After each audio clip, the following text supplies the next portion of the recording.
does not offer the slightest iota of proof that I have an unusual affinity for communist causes. I therefore conclude that Senator McCarthy's charges and insinuations are not only false, but utterly irresponsible, and under the circumstances reveal a shocking disregard for the interests of our country.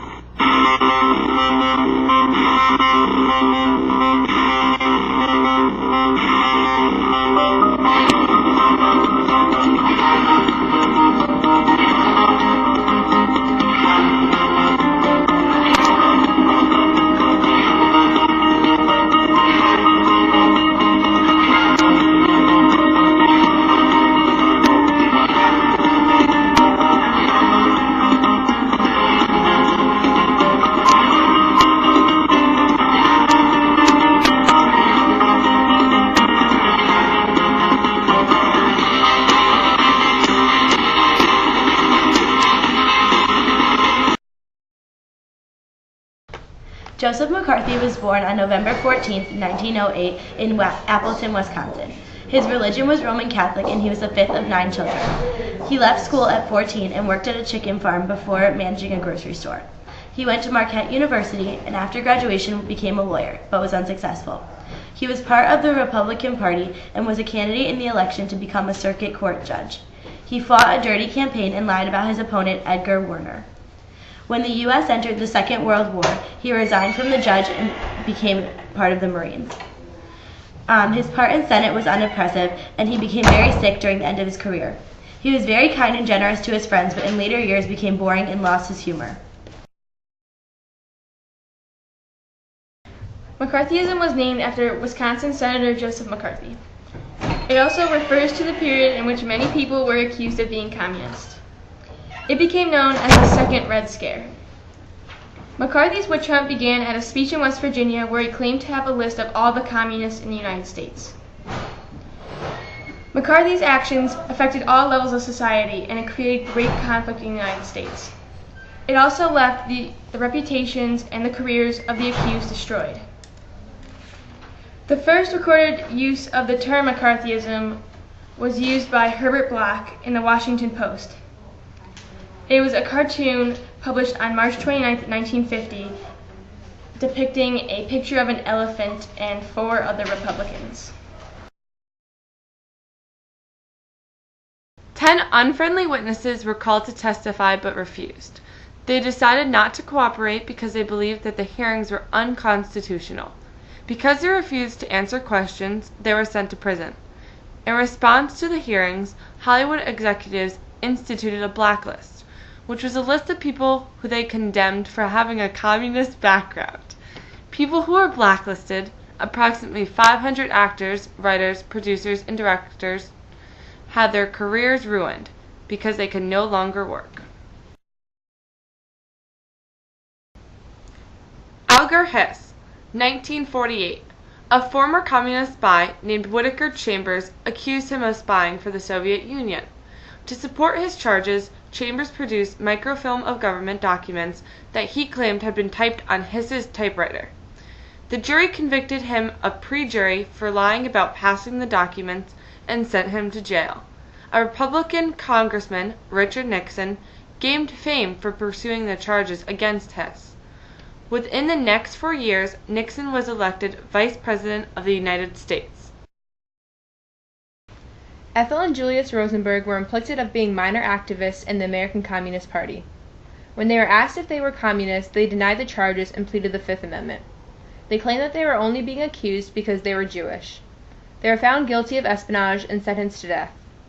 Judge Kaufman declared their crime to be worse than murder. To him, they were directly responsible for one of the deadliest cases of the Cold War. Joseph McCarthy also charged that the Democratic Party was guilty of 20 years of treason for allowing communist infiltration into the government.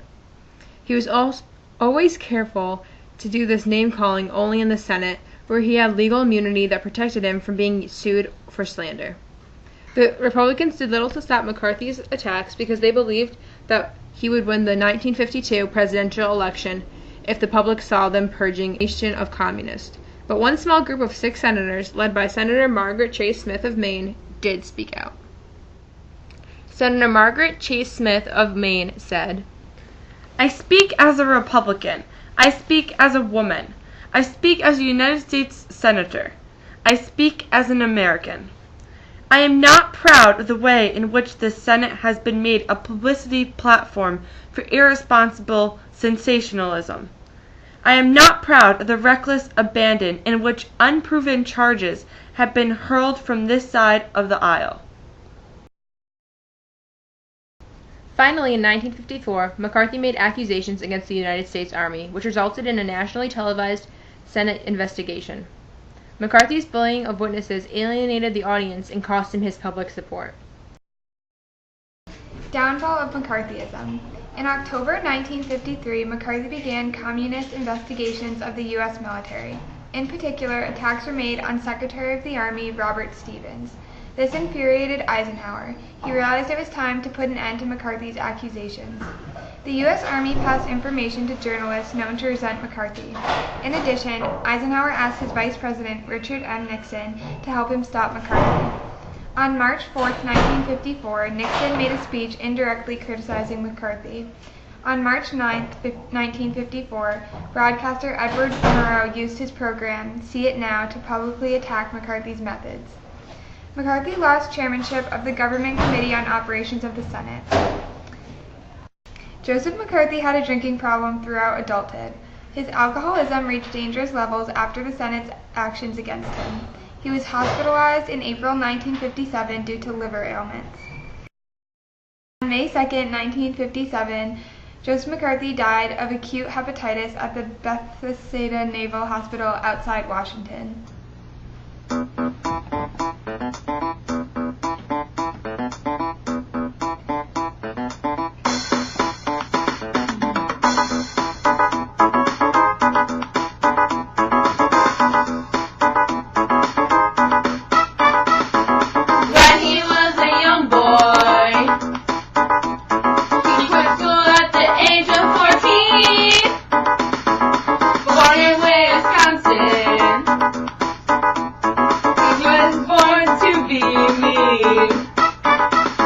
And everything around him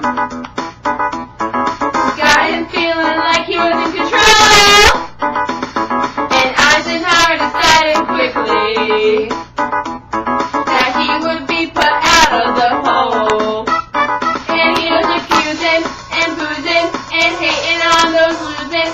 And just when you were listening, McCarthy turned around and shouted, "You are a communist!" Yeah, I'm talking to you, Loggerheads! And you accused Julius, along with his wife, as a communist. A communist! Oh, a communist! At first he thought it was easy, until he went against the Democrats, and then things started getting shaky, because he had to leave the Senate House. But now it's so much better, now that he's out of the way. But we'll never lose that feeling of how many died in every way. Joseph McCarthy accused the Army, and just when he accused them, well said. Mr. McCarthy, I will not discuss this further with you.